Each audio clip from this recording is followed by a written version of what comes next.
కాశ్మీర్లో జరిగిన ఉగ్రదాడి యావత్ భారతదేశాన్ని కలిచివేసింది. ఇందులో భాగంగా విశాఖలో కూడా విషాద ఛాయలు నెలకొన్నాయి. సరదాగా విహారయాత్రకు వెళ్ళినటువంటి 3 కుటుంబాలు తిరిగి 25వ తేదీన విశాఖకు చేరుకోవాల్సిందిగా ఈలోగే అక్కడ అనుకోని విపత్తు జరిగింది. ఈ ప్రమాదంలో చంద్రమౌళి అనే వ్యక్తి చనిపోవడం జరిగింది. ప్రస్తుతం అక్కడ ఘటన ఏ విధంగా జరిగింది, అక్కడ ఉన్నటువంటి సిచ్యువేషన్స్కి సంబంధించి మనతో చెప్పడానికి ప్రత్యక్ష సాక్షులు ఉన్నారు. శశిధర్ గారు ఉన్నారు, ఆయనతో మాట్లాడే ప్రయత్నం చేద్దాం. సార్, ఏం జరిగింది అక్కడ? మీరంతా కూడా విశాఖ నుండి ఎప్పుడు అక్కడికి వెళ్ళడం జరిగింది? ఈలోగా అనుకోని ప్రమాదం అక్కడ చోటు చేసింది. అక్కడ పరిస్థితులు ఎలా ఉన్నాయి సార్? 18వ తారీఖున ఇక్కడి నుంచి బయలుదేరి శ్రీనగర్ వెళ్ళామండి. అక్కడ లోకల్గా గుల్మార్గు, సోనామార్గు, శ్రీనగర్ అన్నీ చూసుకుని పహల్గామ్కి మొన్న వెళ్ళామండి. అక్కడ యాక్చువల్గా పరిస్థితులు అయితే బాగున్నాయి, వాతావరణం బాగుంది, అన్ని చూసడానికి దృశ్యాలు బాగున్నాయి. పహల్గామ్లోనే అంతటా సెక్యూరిటీ కూడా చాలా వరకు అంతా బాగుందండి. ఈ పహల్గామ్లోనే ఆ కొండ మీదన ఇక్కడ సెక్యూరిటీ లేదండి. దానివల్ల ఈ ఘటన జరిగిందని మేము అనుకుంటున్నామండి. మేము ఆ పహల్గామ్లో మీదకి ఎక్కడానికి 1.5-2 కిలోమీటర్స్ మీదకి ఎక్కాలి. కేవలం గుర్రాల మీదనే వెళ్ళాలి. ఆ దారి కూడా రాళ్ళు రప్పలు తేలిపోయిన వాగులాగా ఉన్నాయి. వాటి మీదుగానే మేము గుర్రాల మీద వెళ్ళాం. సగం దూరం వెళ్ళినాక ఆగిపోదాము అని అనుకున్నాం. కానీ అక్కడ చంద్రమౌళి గారు ఎంకరేజ్ చేశారు. ఇంత దూరం వచ్చినాక మనం చూడకుండా వెళ్ళిపోతే ఎలాగా, ఇంకొక 10 నిమిషాలు ఓపిక పట్టండి వెళ్ళిపోదామని నెమ్మదిగా మీదకి వెళ్ళిపోయామని వీళ్ళు లోపలికి వెళ్ళాము. వెళ్ళగానే ప్రక్కన చిన్న చిన్న రెస్టారెంట్లో షాప్స్ ఉంటే తిందాం అనుకున్నాం. లేదు, ఈలో జస్ట్ టాయిలెట్స్కి వెళ్ళి వద్దామని చెప్పి ఒక 100-150 మీటర్ దూరంలో టాయిలెట్స్ ఉంటే అక్కడికి వెళ్ళామండి. మేము 6 వెళ్ళాము. టాయిలెట్స్కి మౌలి గారు ముందు టాయిలెట్కి వెళ్ళారు, ఇంకా 2-3 వెళ్ళారు, బయటకు వచ్చారు. అంతే ఇంతలో మాకు దూరం నుంచి ఏవో గన్ షాట్స్లో వినబడి ఏదో బర్డ్స్న దేన్నో ఎవరో హంటింగ్ చేస్తున్నారు అనుకున్నాం. ఆ తర్వాత మళ్ళీ 3-4 షాట్లు వినబడి ఆడవాళ్ళ అరుపులు వినబడ్డాయి అక్కడ ఆ ప్రాంతం నుంచి. చూసేసరికి ఎవడో ఒక మనిషి ఒకరిద్దరు పెద్ద అంగీలు వేసుకొని గన్ను పట్టుకుని ఇలా కాలుస్తున్నట్టు కనబడి అంతే అర్థమైపోయింది, టెర్రరిస్టులు అటాక్ చేస్తున్నారని. వెంటనే మేమందరం ఆ టాయిలెట్స్ వెనక్కి దాక్కున్నాం. ఏం చేయాలో తెలియని పరిస్థితి, ఎటు వెళ్ళాలో తెలియదు. ఆగిపోయి చూస్తుండగా ఒక టెర్రరిస్ట్ మా వైపు రావడం కనబడింది. అమ్మాయి అంటే ఇక్కడ ఉంటే ప్రమాదం అని చెప్పి వెంటనే వెనక వైపు పరిగెత్తి, చుట్టూ ఫెన్సింగ్ ఉంది, ఫెన్సింగ్ కింద నుంచి దూరి అందరము బయటకు వచ్చాం. ఫెన్సింగ్ కింద దూరినాక బాగా వస్తే అక్కడ వాగు ఉంది, వాగు దాటి మళ్ళీ కొండబాలు వైపు వెళ్ళిపోయి చెట్ల వైపు వెళ్ళిపోయాం. ఆఖరిలో నా భార్య ఉంది. ఆ మౌలి గారే, చంద్రమౌళి గారే నా భార్యని లాగి ఫెన్సింగ్ కింద లాగి బయటికి తీసుకొచ్చారు. అప్పుడు వీళ్ళిద్దరూ ఇంకొక ఆమె కలిపి 3 పరిగెత్తుకుంటూ వచ్చేస్తున్నారు. వచ్చేసి చెట్లు దాటుకు వచ్చేసారండి. నేను వెనక్కి తిరిగి చూసేసరికి వీళ్ళకి అతి సమీపంలో టెర్రరిస్ట్ కనబడ్డాడండి. నా భార్యను కనబడుతున్నారు, చంద్రమౌళి గారు కనబడలేదు. వాడు ఇలాగ 3-4 షాట్స్ పేల్చినట్టు నేను చూశాను టెర్రరిస్ట్ని. ఎవరికి షూట్ చేశాడు, ఏం చేశాడో నాకు కనబడలేదు. చేసి ఆడవాళ్ళ వైపు 2 అడుగులు వేసి మళ్ళీ వాడు వెనక్కి గ్రౌండ్లో వైపు వాడు వెళ్ళిపోయాడు. ఆ తర్వాత సౌండ్లు వింటూనే ఉన్నాం, గన్ షాట్స్ వినబడుతూనే ఉన్నాయి, లోపల నుంచి అరుపులు వినబడుతూనే ఉన్నాయి. ఇంకా నెమ్మదిగా కిందకి రండి, నేను సైకిల్ చేసి కిందకి దిగుతున్నాం కొద్దిగా. వీళ్ళు బాబు కాళ్ళు ఆడటం లేదు, మేము రాలేకపోతున్నాం ఆడవాళ్ళు అంటున్నారు. ఆయన భార్య కూడా అక్కడే ఉన్నారు, అంటే కొద్ది దూరంలో ఉన్నారు. అప్పుడు ఆమెను కూడా రండి పదండి అంటే, మౌలి గారు అంటే వస్తారు ఆయన వెనకున్నారు, రండి ముందు మనం నెమ్మదిగా దిగుతామని చెప్పి వాళ్ళందరినీ అలా నెమ్మదిగా అందరూ పాపం అడుగులు పట్టడం లేదు ఎవరికి. సో ఆయన పడిన సంగతి నాకైతే ముందుగా తెలియలేదు. నా భార్య చూసిందట, కానీ పడుకున్నారు, టెర్రరిస్ట్ నుంచి తప్పించుకోవడానికి పడుకున్నారని అనుకుందట. వాడు పేల్చినప్పుడు చెట్టు బెరడుతో వెళ్ళి వీళ్ళ వైపు తుల్లిందట కూడా. సో చూశారు, ఇంక వచ్చేసాం. సో ఆయనకి ఏమైందని అనుకోలే. సో మేము సుమారు 2 గంటలు పట్టింది మేము కిందకు వచ్చేసరికి. వస్తుంటే కింద నుంచి కొంత దూరంలో 1/2 గంట డిస్టెన్స్లో పోలీసులు మాకు ఎదురు వచ్చారు. అంతవరకు మీద ఎవరు పోలీసులు లేరు. అంటే వీళ్ళు కూడా పోలీస్ యూనిఫామ్ లో వచ్చినట్టుగా తెలుస్తుంది. వీళ్ళు పోలీస్ యూనిఫామ్ అంటే కిందన పోలీసు ఇది ఉందండి, క్యామోఫ్లేజ్ డ్రెస్ ఉంటుంది, ఆర్మీ డ్రెస్, పైన పెద్ద ఆలివ్ కలర్ అంగి ఇలాంటివి వేసుకున్నారు, తలకి క్లాత్ కట్టుకున్నారటండి. అది నా మిస్సెస్ చెప్తున్నారు క్లియర్గా, తను చూసి, నేను కొద్దిగా దూరం నుంచి చూశాను కదా. అదండి. అంటే కాల్పులు జరిగినప్పుడు కూడా కేవలం మగవారినే టార్గెట్గా చేసుకున్నారని తెలుస్తుంది. ఆ తర్వాత వాళ్ళు ఎటువంటి ప్రశ్నలు అడగడం జరిగింది, అంటే తీవ్రవాదులు ఎందుకు అక్కడ చంపుతున్నాం అనేసి రీజన్ చెప్పడం కానీ ఎట్లా జరిగింది? అంటే యాక్చువల్ మమ్మల్ని అయితే ప్రశ్నలు వేయలేదు, మాకు అవకాశం ఇవ్వలేదు. అర్థమైందంటే మౌలి గారిని కాల్చి మా ఆడవాళ్ళని ఇద్దరిని వదిలేశారంటే వాళ్ళు ఆడవాళ్ళని కాల్చట్లేదని అర్థమైంది.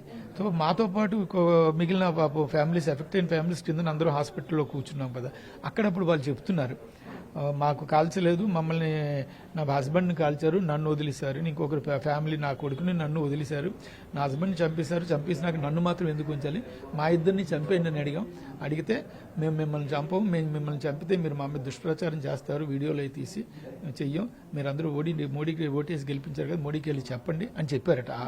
ఆమె చెప్పింది, స్వయంగా నోటితో చెప్పింది. ఇంకా కొంతమంది చిన్న పిల్లలు ఉన్నవాళ్ళు, పెద్ద ముసలి వాళ్ళు అందరూ ఉన్నారండి. అందరూ చాలా విషాదకరమైన, ఇది హాస్పిటల్లో ఉండలేకపోతున్నాం, అందరూ చుట్టూ ఏడుస్తూ ఉన్నారు, మాకు ఈయన ఆచూకీ తెలియట్లేదు. మేము సుమారు 1:30కి వెళ్ళినాను, 4 గంటలకు ఎదురుకు వచ్చాం. అప్పటి నుంచి ఇక నేను వీళ్ళు వెంటబడుతున్నాను ఆఫీసర్స్ చుట్టూ, కలెక్టర్ గారు, ఎస్పీ గారు, ఇంకా డిప్యూటీ డెవలప్మెంట్ కమిషనర్, మినిస్టర్ ఉన్నారు, అందరూ వెంటబడుతున్నాను. సార్ ఏంటి ఈయన మీరు ఫలానా దగ్గర వెతుకుతారేమో, ఈయనేమో ఫలానా వైపు ఉన్నారు, లోపల లేరు, వేరే కొండ వైపు వచ్చేసారు, అక్కడ ఉన్నారు, అక్కడ పడిపోయి ఉన్నారు, దెబ్బలు తగిలినాయి, అక్కడ చూడాలని చెప్తే వాళ్ళు మమ్మల్ని మేము అంతా చూస్తాం, మీరు ఎందుకు వెళ్ళండి అని చెప్పి హెలికాప్టర్లో వెళ్ళినా చూసాం. మా అందరినీ వేరే ప్రాంతానికి తీసుకెళ్ళి ఒక టూరిస్ట్ గెస్ట్ హౌస్లో కూర్చోబెట్టి అక్కడ అన్ని ఏర్పాట్లు చేశారు. రాత్రి సుమారు 10 గంటలకి మమ్మల్ని పిలిచారు, రండి ఎవరెవరు దెబ్బలు తగిలినాయి మీరు ఐడెంటిఫై చూడాలి అని పిలిచారు. సో ఈయన రెడ్ జాకెట్ వేసుకున్నారు, అది మాకు గుర్తు. సో మేము వెళ్తూ ఒకటే కోరుకున్నాం, రెడ్ జాకెట్ ఉన్న మనిషి ఉండకూడదు అని కోరుకుంటున్నాం. 2-3 రెడ్ డ్రెస్సులు బాడీస్ కనబడ్డాయి, కాదు అనుకున్నాం. చివరికి ఈయన ఇది కనబడింది, ముఖాన్ని పోల్చలేకపోయింది. వరకు కూడా మనకి వచ్చినటువంటి లిస్టు ఏదైతే ఉందో, చనిపోయిన లిస్టులో కూడా అతని పేరు లేదు. పేరు లేకపోవడంతో ఇక్కడ విశాఖలో పోలీసులు కూడా అదే చెప్పారు, సేఫ్ గా ఉన్నారని అనుకుంటున్నాము, అది కూడా ప్రార్థిస్తున్నాం అని చెప్పేసి. అంటే చనిపోయిన ఎన్ని గంటల తర్వాత మీకు సుమారు తెలిసింది? ఇప్పుడు రాత్రి 10:30కి తెలిసిందండి. రాత్రి 10:30కి, ఉదయం 1:00కి అయితే రాత్రి 10:30కి మమ్మల్ని అక్కడికి పిలిచి ఐడెంటిఫై చేయించి అప్పుడు మాకు తెలిసిందండి. మేము ముఖం చూసి పోల్చలేకపోయాం, జాకెట్, చేతుకున్న రింగు చూసి పోల్చామండి. పాయింట్ బ్లాంక్ లో జరిగిందా అంటే కాల్పులోనే? దగ్గరలో, పాయింట్ బ్లాంక్ అంటే వెరీ నియర్, చాలా దగ్గరలో జరిగింది. ముఖం మీద కాల్చడం వల్ల మేము ముఖాన్ని చూడలేకపోయాం, భయం వేసింది, పోల్చలేకపోయాం కూడా ముఖాన్ని వెంటనే. ఇవి మిగిలిన ఆయనకి యాక్చువల్గా హార్ట్ ఆపరేషన్ అయిందంటే ఆయనే చెప్పారు. సో అందువల్ల ఆయన వేగంగా పరిగెత్తలేకపోయారేమో అనుకుంటున్నాం. అంటే ఒకటి అందరూ ఆ కింద నుంచి దూరి రావాలి కదా, 1 by 1 రావడం వల్ల కూడా ఇదై ఉండొచ్చు. వాడు వెనక మాతో పాటు వచ్చేస్తాడని మేము ఊహించలేదండి. టెర్రరిస్ట్ ఇటు వచ్చేస్తాడు ఊహించలేదు. అంత దగ్గరకు వచ్చాడు, ఆయన కోసం వచ్చినట్టున్నాడు, వచ్చి వెళ్ళిపోయాడు. చంద్రమౌళి గారు ఎలా ఉండేవారండి? మీ అంతా కూడా ఫ్రెండ్స్ గా తెలుస్తుంది, అతను కూడా ఆ లోకల్గా ఎంక్వైరీ చేస్తే ప్రతి ఒక్కరికి హెల్పింగ్ నేచర్ ఉండేదని చెప్తున్నారు. ఇటువంటి పర్సన్ ఈ విధంగా చనిపోవడం, ఆయన చాలా ఫ్రెండ్లీగా ఉన్నాడు. ఈ ప్రోగ్రామ్స్ అన్ని ఆయన ప్లాన్ చేశారు. అక్కడ టూర్లో కూడా ప్రోగ్రామ్స్ అన్ని ఆయన లీడ్ చేసేవారు, ఇలాగ వెళ్దాం ఇక్కడ ఇచ్చేద్దామని. ఆడవాళ్ళకి వీళ్ళకి కూడా పాప అన్ని సర్ది చెప్తుంటాడు ఆయన బాగా పెద్దరికంగా, అమ్మ మనం ఇలా చేయాలి అలా చేయాలని చెప్తుండేవాడు. చాలా కోఆపరేటివ్, చాలా ఫ్రెండ్లీ. మేము కలిసి టూర్స్ అన్ని వెళ్తుంటాం. మేమిద్దరు ముగ్గురు చూసాం, కానీ తర్వాత తెలిసింది 7 అని మేము తర్వాత విన్నామండి, మరి మాకు తెలియలేదు. అంటే మన తెలుగు వాళ్ళు అక్కడ ఎంతమంది సుమారు ఉండొచ్చు? అంటే కేవలం మన విజయ నుండి వెళ్ళినటువంటి 6 కాకుండా ఇంకొక పర్సన్ కూడా చనిపోవడం జరిగింది మధుసూదన్తో. అక్కడ ఎవరైనా పరిచయం అయ్యారా? అంటే ఆఖరిలో డెడ్ బాడీస్ ఐడెంటిఫై చేసి పోస్ట్ మార్టం అయినాక అప్పుడు ఒక ఆయన పరిచయం, తెలుగులో మాట్లాడుతుంటే అడిగితే చెప్పాడు, ఆయన కావలి ఆయన ఒక ఆయన చనిపోయారని అప్పుడు ఆయన నాకు చెప్పాడు. ఫ్యామిలీతో రాలేదు, ఫ్రెండ్స్తో వచ్చారంట. ఆయన కనబడి ఆయన చెప్పాడు, ఆయన తాలూకా మనిషి. ఇది ఒక మరి దురదృష్టకరం, జీవితంలో ఊహించినది. కళ్ళ ముందు అదే మృత్యు దగ్గర వరకు వెళ్ళి వెనక్కి వచ్చేసాను, పునర్జన్మగా అనుకుంటున్నాను. ఉగ్రదాడి ఘటన జరిగిన తర్వాత ఇంకా ప్రత్యక్ష సాక్షులు ఇంకా షాక్లోనే ఉన్నారు. ప్రస్తుతం అక్కడ జరిగినటువంటి ఘటన గురించి అడిగి తెలుసుకుందాం. మరి చెప్పండి, అక్కడ మీరు మొత్తం 6 వెళ్ళినట్టు తెలుస్తుంది, అక్కడ ఎలాంటి పరిస్థితులు చోటు చేసుకున్నాయి? మేము దిగిన 5 నిమిషాల వరకు అక్కడ వాతావరణం చాలా బాగుందండి. ఒకవైపు పిల్లలు ఆడుకుంటున్నారు, నెక్స్ట్ ఏమంటారు ఈ వైర్ మీద ఇలా జారుతూ వెళ్తారు, అది ఆడుతున్నారు. ఎవరి దీంట్లో వాళ్ళు చాలా బాగుందండి. అక్కడ వాతావరణం కూడా చాలా ఒక 400-500 మంది వరకు ప్రజలు ఉన్నారండి. అందరు ఒక్కొక్క దగ్గర చాలా పెద్ద గోల్ఫ్ కోర్టులు 2 కలిపితే ఎంత ఉంటాయి అంత గ్రౌండ్, చాలా హ్యాపీగా అందరూ ఆడుకుంటున్నారు, తింటున్నారు, పిల్లలు ఆడుకుంటున్నారు, పెద్ద వయసు వాళ్ళు ఉన్నారు, చిన్నపిల్లలు ఉన్నారు, అంతా చాలా బాగుందండి. అక్కడ మేము ఇలా గుర్రం దిగాము, ఆడవాళ్ళు రండి ఇక్కడ ఫుడ్ అన్నారు. మౌళి గారేమో ఒక కెమెరామెన్ అరేంజ్ చేశారు ఫొటోస్ అని, ఆ కెమెరామెన్ అటువైపు పిలిచాడు ఫొటోస్కి రండి అని. మేము ఫొటోస్ కాదు టాయిలెట్కి వెళ్ళాలి అని చెప్పి మేము టాయిలెట్ వైపు వెళ్ళామండి. మాకు సపోర్ట్గా మగవాళ్ళు కూడా వచ్చేసారండి. ఆ పక్కకి వెళ్ళి ఇద్దరు లోపలికి వెళ్ళి బాత్రూమ్ లోపలికి వెళ్ళి వచ్చారు. ఇంకా ఇద్దరు బయటకు వచ్చాము. గన్ను వినబడిందండి చప్పుడు. ఏంటి చప్పుడా అనుకున్నాం మేము. గన్ను అన్న ఆలోచన మాకు లేదండి, ఎందుకంటే అలాంటి ఊహించాం కదండి.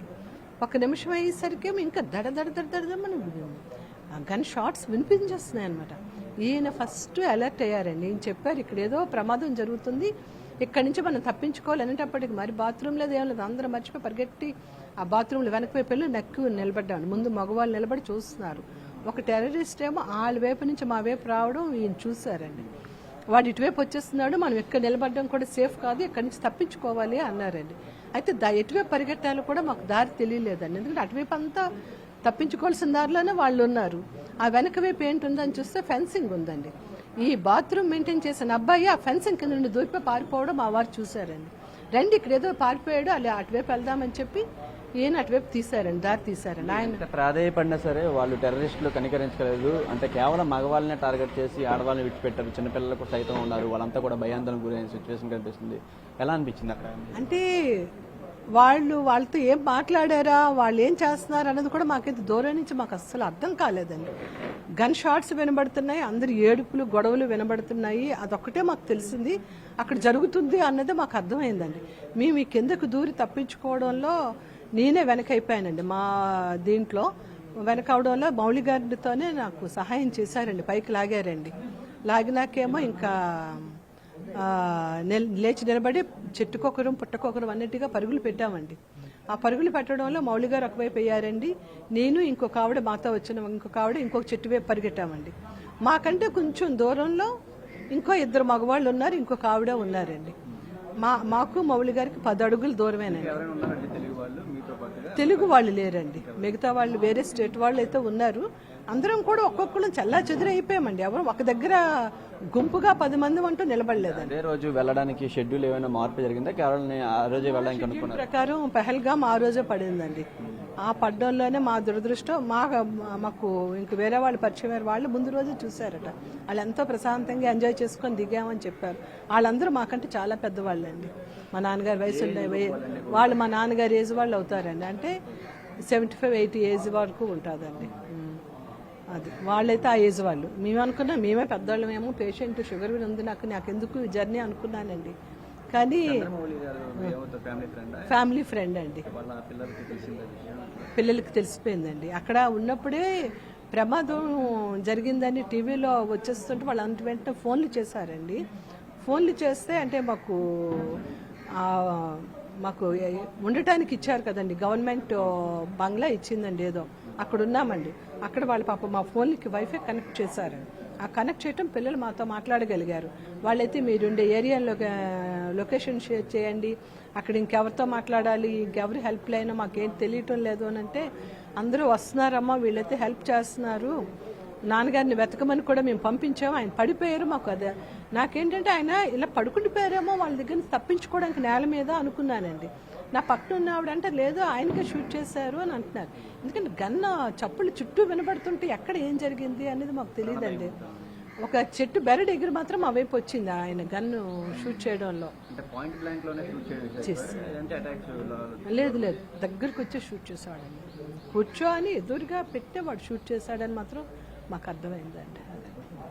ఇది ప్రస్తుతం అయితే విశాఖ నుండి వెళ్ళినటువంటి ఎవరైతే మొత్తం 3 ఫ్యామిలీస్ 6 కూడా వెళ్ళడం జరిగిన తర్వాత అక్కడ అనుకోని ప్రమాదంలో చంద్రమౌళి చనిపోవడం జరిగింది. వీళ్ళంతా కూడా ఫ్యామిలీ ఫ్రెండ్స్ సరదాగా విహారయాత్రకు వెళ్దాం అనుకున్నారు. కానీ ఈలోగా అనుకోని విపత్తు జరిగింది. ప్రాణాలతో మొత్తం 5 బయటపడగా చంద్రమౌళి అక్కడ చనిపోవడం జరిగింది. ఈ ఘటన అయితే ప్రస్తుతం వాళ్ళ కుటుంబ సభ్యులు అయితే మాత్రం విషాద ఛాయలు నెలకొన్నాయని చెప్పుకోవాలి. కెమెరామెన్ రవితో చిరంజీవి, ఎన్టీవీ, విశాఖ నుంచి.